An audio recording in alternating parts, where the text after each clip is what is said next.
Ay.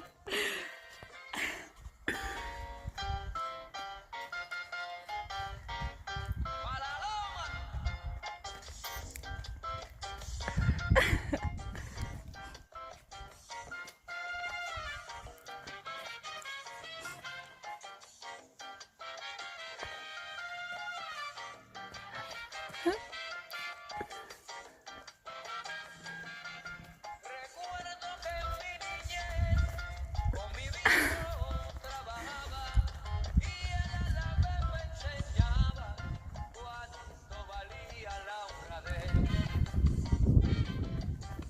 Un minuto de grabación.